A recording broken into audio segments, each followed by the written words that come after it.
To attend school, children in Ontario must be vaccinated against several contagious diseases, from diphtheria to chickenpox, measles, mumps, and some others. There are exceptions for those immune suppressed, but also for parents who object for other reasons. Now the Toronto Board of Health is urging the province to end all non-medical exemptions for vaccinations. Here to explore that, Dr. Vinita Dubey, Associate Medical Officer of Health at Toronto Public Health, and Carly Weeks, health reporter and columnist for the Globe and Mail, and it's good to see both of you back in those chairs to help us understand this issue better. Vinita, you first. Why does Toronto Public Health want to end the exemptions from vaccines on philosophical or religious grounds? So the report that we put forward asked the Ministry of Health to consider removing exemptions. So the word consider is there so that we can start a conversation. In Toronto, in 2006, our philosophical and religious exemption rate was 0.8%. And this year, it's 1.7%.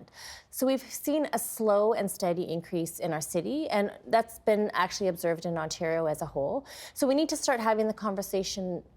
At what point is the rate going to be too high, where we're going to have pockets of unimmunized individuals that's going to lead to outbreaks? And at that point, we're going to need to be able to act. You want them to consider it, but ultimately you want them to do it, I presume.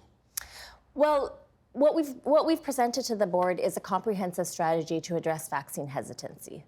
So this is one piece that we need to address, but we need to actually focus on encouraging parents to get their children vaccinated. Because if the rates go down, well, then we don't actually need to remove the philosophical and religious exemption rate. But if they continue to climb, that's something we need to consider.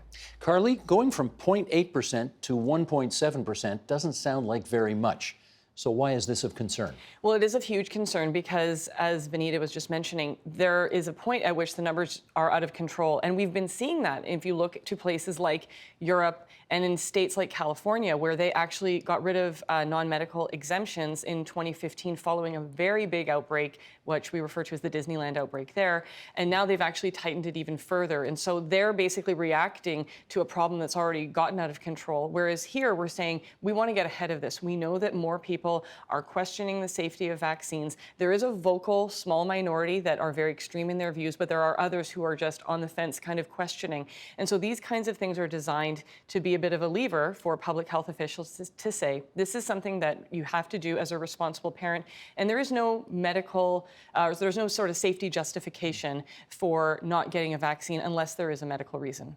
Do you want, I know you've explained this a million times, but I still think it's worth putting it on the record, this notion of herd immunization? Herd immunity. Herd immunity. Explain why not every single person needs to get the shot, and yet if enough don't, everybody can be affected. So take an infection like measles. We need actually very high herd immunity, or community immunity is another way to talk about it. We need 95% or more. And so that means people have to be immune either through vaccination or they previously had measles. Measles is so infectious, which is why the rate needs to be so high. So if 95% of the people aren't immunized, what happens? Or what potentially happens? If 5% are not immunized or more, then we can get outbreaks of disease because measles is spread through the air. And we know there are some people that can't get vaccinated. So if you have a weakened immune system, if you're an infant, you can't get the vaccine. So that's why the rates need to be even higher, because we need to protect those who actually can't receive the vaccine. And do you know the number right now of people who are in fact vaccinated? In school children in Toronto, 94% are vaccinated against the measles, mumps, rubella vaccine. So a little below actually what you need it to be. We're close enough. We're pretty good right now, and we're not seeing outbreaks, large outbreaks in Toronto. Again, that's something though that we need to be mindful of. And yeah, let's get the rates higher than 94%. Carly, I want to ask you about, well, this report came out estimating that 20% of parents, 20%, are so-called vaccine hesitant. They're unsure about the safety or the effectiveness of vaccines. What do you attribute that to? There's a number of factors, but I think based on all the reporting that I've done, one of the biggest thing is fake news that's promoted on social media channels. And so we have talked a lot about, Facebook and things like that, and they have stepped up to the plate in a way. But I think that it's really, when you start to read some of these pages and some of the messages that come through, it is very convincing, and the anti-vaccination movement knows really how to push people's emotional buttons. And unlike public health officials who speak in terms of facts and science and evidence, this is a group of people that they don't care about the truth. They will use a child and a child's picture and pretend as though this person was injured by a vaccine to scare other people. We know that there was actually a family in Newfoundland. They had a daughter who died of cancer, and her image was used erroneously by the anti-vaccine movement to suggest that she was somehow harmed by vaccines. And so, in a large part, these messages get spread. We know that social media spreads like wildfire. And I think that in large part, we can attribute that problem to this. There's just that more of that questioning, as you say, the hesitancy. So much so that the World Health Organization actually declared vaccine hesitancy a global health threat this year. If these people are beyond empirically provable facts, if they're just not persuadable by any information that you can bring forward, what is the value in starting this conversation that you want us to have right now? So we're talking actually about two different groups of people. We know that 20% of Canadians are what we call vaccine hesitant. So these are the group of parents that have heard enough about vaccines that have caused them to question, have placed seeds of doubt. But right now, those parents are actually vaccinating their children, which is proven in our rates, because our rates are still quite good in Toronto. So they are persuadable. And those are the ones that we actually want to focus on. It's those vaccine hesitant parents. We know that those parents who are less than 5% of the population who are convinced that they don't approve of vaccines, those are the ones that we probably can't persuade, and they're not our target right now. Do you have to write them off? They're just not reachable? I think right now, let's focus on the 20%. It's the larger group, and we know that when they have that one-on-one encounter with their healthcare provider, when they can bring their questions to them, have them answered in a thoughtful and trusting manner, they will actually take that evidence and make the choice to vaccinate their children. You are also urging the creation of something called a vaccine injury compensation program for Ontario. What would that do? So this is something actually to improve the safety of vaccines. We know that vaccines are not without some risk. There's some rare side effects that can occur with vaccines. And by having a vaccine injury compensation program, it's a no-fault program where if you get one of those rare side effects, you can get payments to get rehab to facilitate getting better. Because when you get vaccinated, you don't just get vaccinated for yourself, you get vaccinated for the community as a whole. And so if you're one of those rare people that gets one of those side effects, we should be able to support your recovery. What's your view on the advisability of setting that up? Well, it's something that has been in place in Quebec for a long time. It's also been in place in the US. One of the criticisms is that it gets widely abused and that it's very difficult to prove that something was actually caused by a vaccine. It's also something that the anti-vaccination group as a whole often points to as proof that vaccinations are somehow dangerous. So I think that there's definitely merits in the idea. We've seen it work in other jurisdictions, but I have also seen some people who question, does this then open us up to more criticism about vaccines? So there's certainly debate on both sides.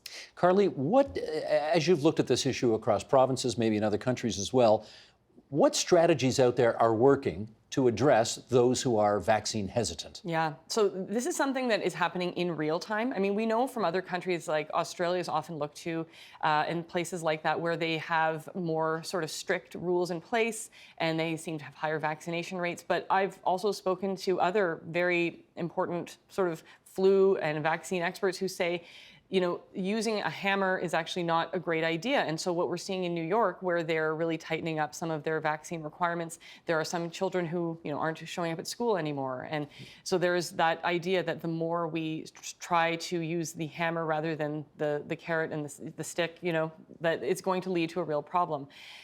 In Canada, I think it's worth pointing out that what Ontario is doing is quite advanced in that we're one of a very small number of provinces that actually has measures in place to ensure students get vaccinated. So the only other provinces where students need to be vaccinated are New Brunswick and, as of this September, British Columbia. And so in the other provinces, it's very unclear, what those rates might be. It's very difficult to track these things across Canada. We don't really know reliably across the country how many people, school children, are vaccinated. And so that's a conversation we probably should be having as well. In terms of approaches, honey over vinegar to get people on board? Definitely, it's important to support these parents. These parents are trying to make the right choices for their children, and we know that they're being bombarded with all kinds of information, and some of it, frankly, false. And so that's why one of our recommendations is actually to search engines and social media platforms to encourage them to do the right thing and get rid of some of the information that's not correct about vaccines, so as parents don't get confused. And when, as I said, when parents are given the information in a factual, trusting way, they are choosing vaccines right now. What role does the family general practitioner, the family doc, play in making this happen? The family doctor and pediatrician are absolutely key. And so one of our recommendations and one of our strategies is actually to work with physicians and nurses to provide a toolkit to inform them, because they're actually getting bombarded with questions that they've never actually heard about before. And so they just need some of that information to be able to arm them. And that's one of the things that Toronto Public Health is working on. I think we touched on this earlier, but I want to circle back to it. If an end to non-medical exemptions for immunization were to happen in the province of Ontario, is there a fear, based on the experience of other places, that more parents would pull their kids out of school? There is that fear. It's hard to say if that is founded in, real evidence. Would that actually happen or not? Or would you see a higher compliance rate? Certainly in New Brunswick, they believe the latter. They're pushing through with legislation that would end non-medical exemptions. In places like California, it does seem to be working. But every population is different, as we know. And there are some groups that are very much against vaccines. And we know that, efforts to convince them, as Vinita was saying, don't work. So there is a fear out there. And that's why, I was speaking to one of the chief public health officers in British Columbia that said that's one of the reasons they're still allowing people to have those exemptions, because they want to have that conversation. They don't want to be too forceful. You've asked the province to initiate this conversation with Ontarians. Do you know what the province's position is on this?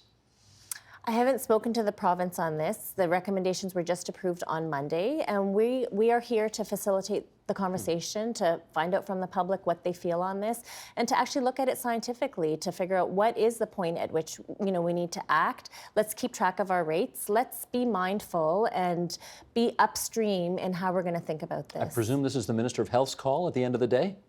It has to go through legislation to be changed. It's provincial legislation under the Immunization School Pupils Act. Okay. Are there other jurisdictions that have non-medical exemptions? Yes. That have non-medical exemptions, yes. Yeah. So British Columbia and New Brunswick are the others. And so the experience in New Brunswick has been a little bit unique, because they've always had this immunization sort of act on the books, but they've never really enforced it. According to the legislators there, which is why they're now trying to get rid of the non-medical exemptions. They had a measles outbreak that was in a high school, a lot of people infected, and they said enough is enough. And so this is the way that they're going. How are vaccine hesitant groups getting their point across? Vaccine hesitant groups it's not one group that you can say, oh, here they all are, let's talk to them. It's an ongoing conversation. We're trying to actually address vaccine hesitancy even before you become a parent. So one of our recommendations is to actually put this in curriculum in schools. And our students in schools are going to become the parents of the future. And so if we can teach them the science-based curriculum about vaccines, they'll remember that. They'll be educated in a very evidence-based way, so that when they become parents, the decision will be easier for them as well. Carly, let's finish up on this. You pointed out already that fake news gets around the world in 1 second. What's the old expression? Before the truth has a chance to put its boots on, or something like that. Do you know whether social media companies are actually pushing back against the use of their platforms to disseminate fake information? It's a great question. Some of them are, and they're actually doing a great job. So places like Pinterest, the World Health Organization has actually commended them for basically blocking all terms related to anti-vaccine searches. Other social media companies have started to play catch up. I know for a fact that on Facebook, it's now very difficult if you do search for some anti-vaccination phrases and terminology that they tend to use, you won't find those results. Instead, you might be directed to the U.S. Centers for Disease Control or the World Health Organization or the Public Health Agency of Canada. So there is pushback, but there's still growing pressure on them to do more, and there's plenty more they can do, because those places, those platforms are still a major source of fake information for health. Mm-hmm. Well, I hope we've contributed a bit to the conversation that you want to start having with Ontarians and the provincial government, and we thank you both for coming in tonight and helping us out with this. Thank you. Vinita Dubey, the Associate Medical Officer of Health for Toronto Public Health, and Carly Weeks, whom you read in the Globe and Mail, where she's the health reporter and columnist. Thanks, you two. Thank you. The Agenda with Steve Paikin is brought to you by the Chartered Professional Accountants of Ontario. CPA Ontario is a regulator, an educator, a thought leader, and an advocate. We protect the public. We advance our profession. We guide our CPAs. We are CPA Ontario. And by viewers like you. Thank you.